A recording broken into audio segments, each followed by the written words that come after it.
पति पत्नी का सच्चा प्यार। पति पत्नी में कभी न कभी लड़ाई हो ही जाती है। जब शादी नहीं होती है सब कुछ ठीक रहता है, लेकिन शादी के कुछ दिनों के बाद दोनों में कुछ कहा-सुनी होनी शुरू हो जाती है। ऐसा होते होते पता ही नहीं चलता कि कब बात इतनी बढ़ जाती है कि नौबत यहाँ तक आ जाती है कि दोनों एक दूसरे के साथ रहना भी पसंद नहीं करते और दोनों तलाक तक भी पहुँच जाते हैं। ये इसीलिए होता है कि दोनों में कहीं न कहीं कुछ डिफरेंस होते हैं जिन्हें दोनों में से कोई भी नहीं बदलना चाहते और एक दूसरे पर ब्लेम करते रहते हैं, एक दूसरे की गलतियों को ही गिनवाते रहते हैं। यदि देखा जाए तो जब शादी होती है जब भी वो दोनों ऐसे ही होते हैं और जब शादी को कई साल बीत जाते हैं तब भी वो ऐसे ही होते हैं। फिर दोनों में इतनी अनबन क्यों होती है जो उनके जीवन को तबाह तक भी कर देती है।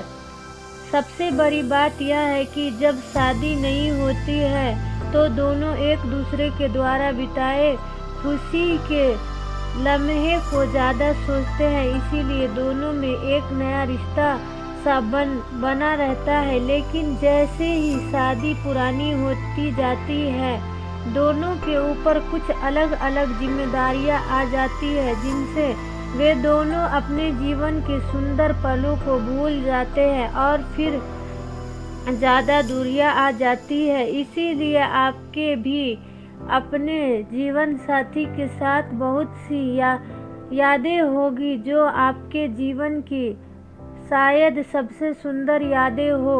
आप उनको याद करिए, फिर देखना आपके रिश्ते में कैसे एक नई ताजगी आती है। इसी बात को समझने के लिए प्रस्तुत है एक छोटी सी कहानी है जिसको पढ़कर आप जरूर सोचने पर मजबूर होंगे। एक माँ जिसकी आज इकलौती बेटी की शादी है। माँ बेटी को वेडिंग गिफ्ट के तौर पर एक बैंक अकाउंट की पासबुक देती है तो बेटी अपनी माँ से पूछती है कि ये क्या है। माँ कहती है कि ये मेरी तरफ से एक छोटा सा वेडिंग तोहफा है। ये बैंक अकाउंट की पासबुक है। यह तुम्हारे जीवन की खुशी के लम्हों को सजाए रखेगी। आगे जब भी तुम दोनों की ज़िंदगी में कोई खुशी का मौका आए तो अपनी तरफ से इसमें से कुछ पैसे डिपॉजिट करना।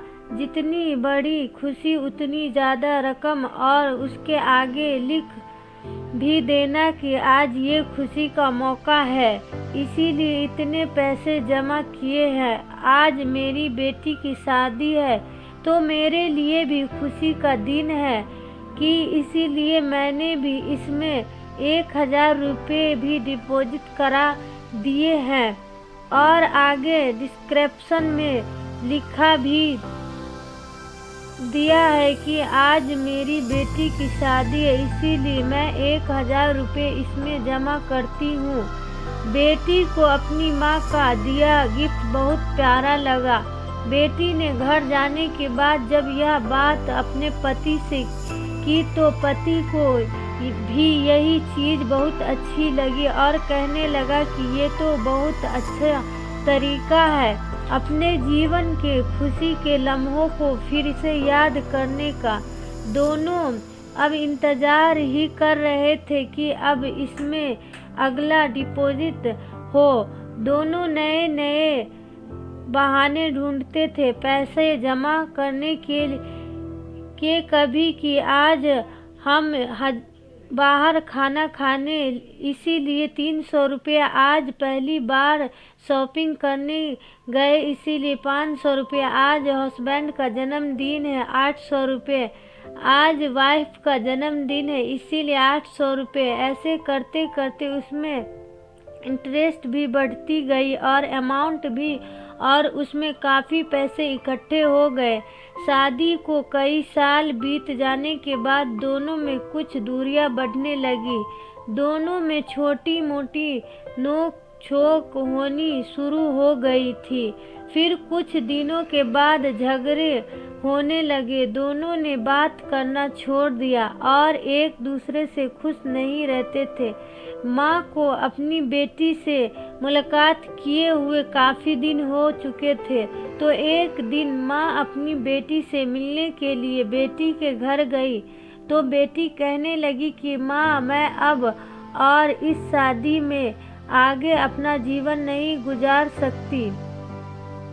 पता नहीं मैंने इतने दिन इसके साथ कैसे गुजार ली। अब मैं इस आदमी से डिवोर्स चाहती हूँ। उधर पति भी कहने लगा कि मैं भी परेशान आ गया हूँ, इसके साथ रहकर मैं भी जीना नहीं चाहता तुम्हारे साथ, मुझे भी डिवोर्स चाहिए।